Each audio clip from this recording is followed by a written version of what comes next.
Hi everybody. So today I am painting a candle.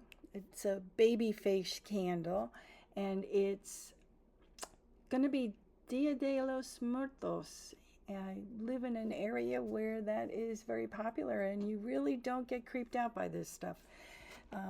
It's a really fun event and it's something that's from Mexico. I don't know if it's anywhere else, but around this area it's really pretty popular. Skeletons are not a scary thing, and there is, if you look online, you'll find lots of stuff related to it. So I got a baby face candle and wanted to do the Dia de los Muertos painting, face painting to it, and I wanted to see how it came out. I am by no means an expert at doing this stuff. I just like to play, I want to try it out, and I want to share my faux pas with you. So initially I started just doing the black of the eyes because I looked up different pictures, and that to me was the first thing that I thought I could do in the background. Then I did the lips, and of course they have the lips on the baby face pursed and it's not together, so I had to really kind of deal with that. Now the thing is, in some parts of the candle, the waxiness made the paint kind of bubble up, or it wasn't really soaking in. um, I think some of it is also the fact that I rinsed the brush out without wiping it down the water very well. I should have really dried it off pretty good. And I'm sorry for going out of camera view sometimes because I'm trying to look at it. I fixed that at one point. We'll get that together. Just hang in there. There we go. So see, the thing is, I really wanted to get a good look at where the lips are because when you're looking at it under the light, you don't get to see the detail as much because I think the shadow helps the detail. So eventually I fix everything and put a my magnifying lamp on. I also, the creepy lighting vibe that's going on, the thing is, it gets really hot on this side of the house, so I had to close the curtains, and you're not getting the sunlight. And usually that brightens the back end of it. But apparently, it's giving a real creepy vibe right now, and yeah, it could either help or hurt. What can I tell you? So try to absorb the water. So the first thing I'd say is make sure that your paintbrush is thoroughly dry between rinsing and really getting it to maybe do two coats on it. The other part was I decided I think I needed more of a white base coat because the face itself, when you do that face painting, it's usually on a white base. So I end up starting it off with that. And I apologize if anybody's grossed out by my hands. I fell, and both of my hands really took a beating. It was first time I've ever fallen. Like I fell in a hole at a place. Anyway, I digress. What can I tell you? I eventually go and get some Q-tips to help me get the paint off of certain places like the ears and what have you. So little Q-tip maybe, tissue. I think you can do whatever you want. I've seen so many different styles on the face painting for Dia de los Muertos. So I think it's really up to you what you want to do. So we should be moving on soon. I sped this up about 4 times, so you can imagine. All right, so we got myself some Q-tips, and I already painted her face white, and you can see the difference there. And I'm going to put on a second coat just to get rid of the smearing. And like I said, sometimes on the wax it's not adhering as well. Once it dries though, it really smooths out nicely. And I think if you do a couple, the hardest part isn't drawing or painting that particular design. The hardest part is really doing it on a three-dimensional piece. That's the hard part.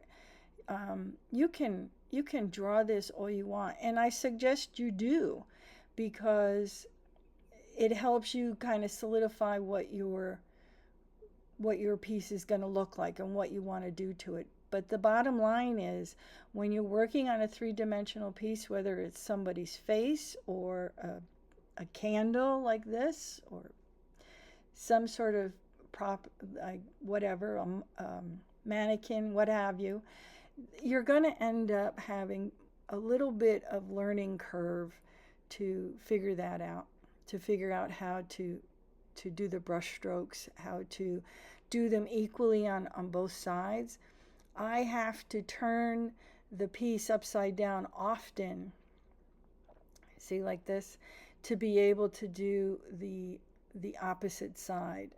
It's just the way my hand goes. I find I have more stability this way.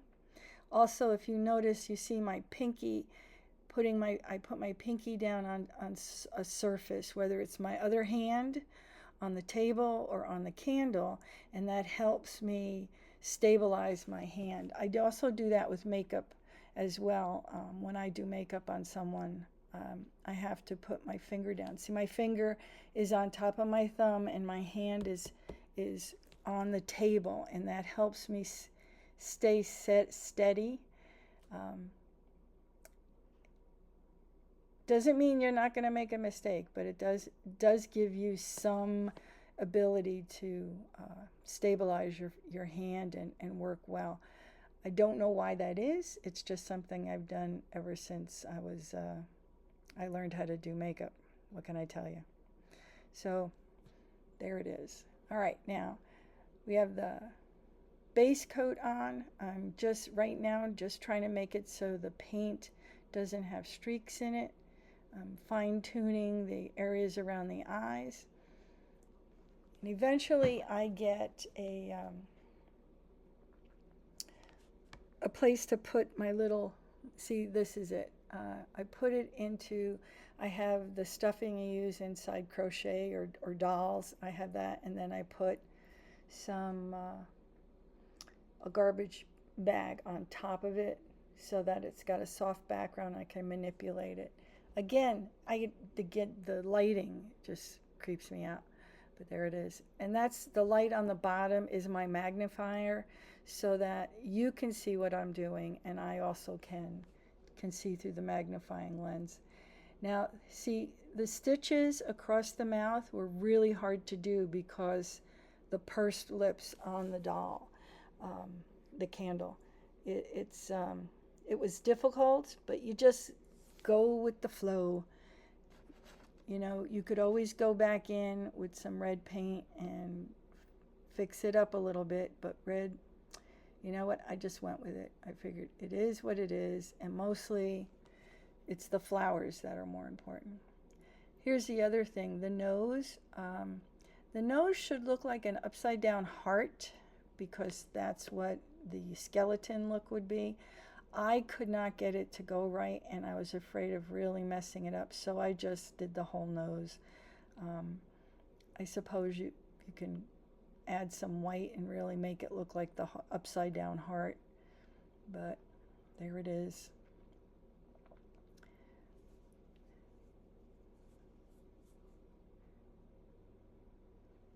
And I just used Liquitex. You could probably use craft paint.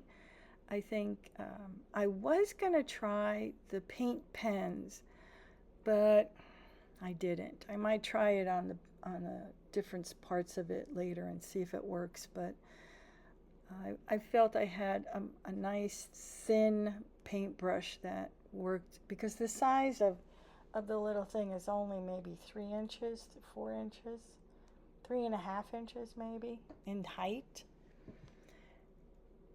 And this was the other thing, doing the vines as you wish. You know, I could do one side, but it's really hard to do the opposite side the same. It's just so difficult.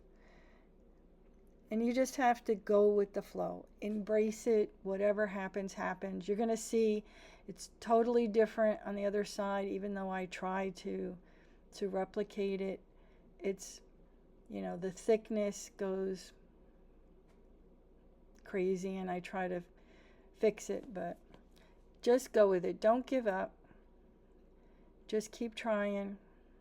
And yeah, you could see that it's off. But you know what? Our faces aren't exactly the same, to be honest. You look at one side of your face and look at the other. There are these differences. They're not exactly even. All right.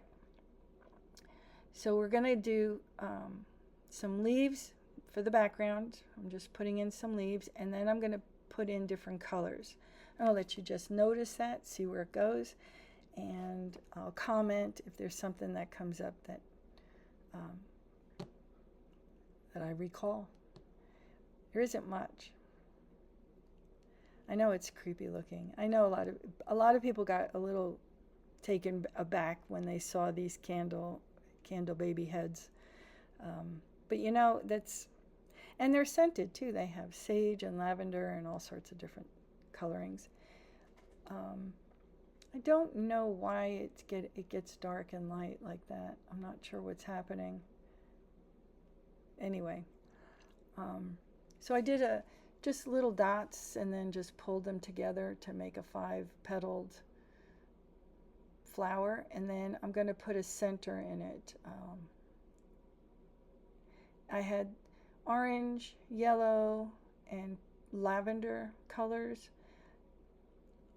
I tried to make a pink, only I thought it was too red for the pink. I wanted it to be really colorful. So I just stuck with those rather than do red. I did put a little beauty mark on her. I like that it was the last part of it. So like I said, this is all sped up really, really fast. I mean, you really have to take your time. Sometimes I went and let it dry and then came back. You notice that when you see the pictures, there are some that have done real intricate stuff around the eyes, and there is very limited room on the candle, on this little bitty thing. And I decided at this point, you know what? I'm just gonna do it. I'm just gonna do stuff and not be trying to be accurate like someone else's stuff. This is me. This is mine. I just wanted to see if I could paint it. I don't know, but it's acrylic. I might be able to even wash it off if I soaked it for a little bit. I don't know. And then try again. But, you know, this is it. And the candles, they came in different colors.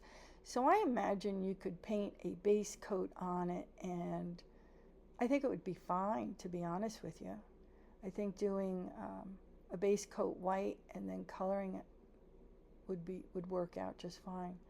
I did go over these quite a few times, trying to even them up, trying to make them more balanced. But basically, if you just, take a look head on, it's really not that bad. So this is where I give her a little, probably overdid it on that one, but I thought it was cute. And now I'm just going to go around and try to fill up here. My mistake is trying to do that without turning. The little cushion worked out really well. It held it. It wasn't rolling around. And just doing a few little details. I'm sorry it went off camera. I don't always look into the camera to see if it's working. So let's see. This is it. I hope you enjoyed this. Let me see yours if you do any. Take care, and I'll see you next time.